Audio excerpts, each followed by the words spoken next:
সারে লিখে দেয়, সেটা আমরা হাতে আনতে না আনতে আমাদের হাতে থেকে ওই যে কম্পাউন্ডাররা নিয়ে নেয়।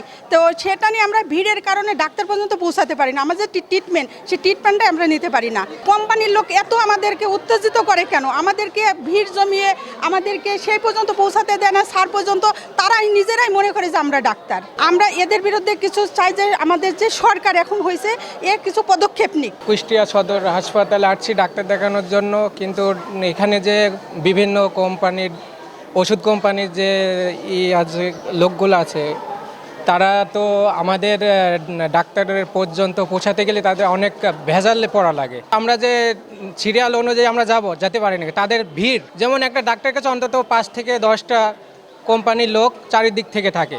এখানে দেখা যাচ্ছে ডাক্তাররা তাদের চাপে শুধু তাদের ওষুধগুলোই লেখে, তাদের মন মতো ওষুধ লিখতে পারে না। সে ওষুধটা খারাপ হোক আর ভালো হোক, যার কারণে আমাদের সঠিক ট্রিটমেন্ট আমরা পাচ্ছি না। আমি চাই যে কোনো হাসপাতালে যেন কোনো কোম্পানির কোনো লোক না থাকে। ডাক্তাররা তাদের স্বাধীন মতো ওষুধ লিখবে যে আমরা এই ওষুধটা লিখবো, কিন্তু এক এক কোম্পানির এক এক লোক যাই ডাক্তারদের বলে আমাদের এই ওষুধ লিখবে, এবং আমরা ডাক্তারের কাছ থেকে যে ওষুধগুলো লিখে নিয়ে আনি, সেখান থেকে আসার পরে প্রত্যেকটা কোম্পানির লোক সেগুলো চেক আপ করার পর দেখে যে তাদের ওষুধগুলো লেখছে কি না। যদি না লেখে তাহলে তো পরবর্তীতে আবার ডাক্তারের কাছে যাই কমপ্লেন দেয় যে আমার ওষুধটা লেখেননি কেন। তখন তো ডাক্তার বাধ্য হয়েই সেই কোম্পানি ওষুধ লিখতে বাধ্য হয়, কিন্তু এখান থেকে তো আমরা সঠিক ট্রিটমেন্ট পাচ্ছি না। সরকার কর্তৃপক্ষ থেকে যে নির্দেশনা এসছে যে আমাদেরকে হসপিটালে ঢোকা নিষিদ্ধ সকল কোম্পানির, সেই ক্ষেত্রে বলবো যে আমরা যথাযথ সরকারি নির্দেশনা মেনে চলবো। এই যে আমরা সরকার হসপিটালে যে ভিজিটে যেতাম, আমাদের দেখা যাচ্ছে যে এখন যদি আমাদের ভিজিটটা বন্ধ করে দেয়, আমাদের একটা কমিউনিকেশন গ্যাপ হয়ে যাবে।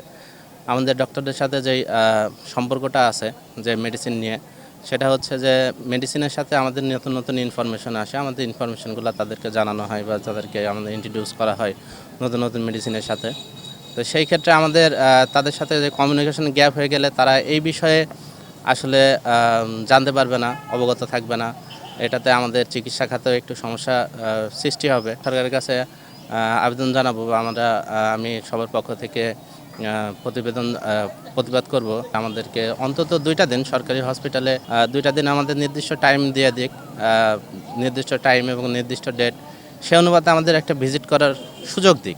হাসপাতাল সমূহে মেডিকেল কোম্পানির বিভিন্ন প্রতিনিধি বা ওষুধ কোম্পানি বা এই সংক্রান্ত কোনো কোম্পানির প্রতিনিধিদের হাসপাতালে প্রবেশ না করার জন্য মন্ত্রণালয় থেকে একটি নির্দেশনামূলক চিঠি পাওয়া গিয়েছে। এই চিঠির আলোকে তারা যাতে হাসপাতাল ক্যাম্পাসে প্রবেশ না করেন সেই বিষয়ে আমরা ব্যবস্থা নিচ্ছি, এবং ইতিমধ্যেই তাদেরকে আমরা আলোচনার জন্য দেখেছি। জেলা প্রশাসক মহোদয়কে বিষয়টি অবহিত করা হয়েছে। সবাইকে আমরা বসে একটি আলোচনা করে আমরা এই সরকারের দেয়া সিদ্ধান্তটি কার্যকর করব।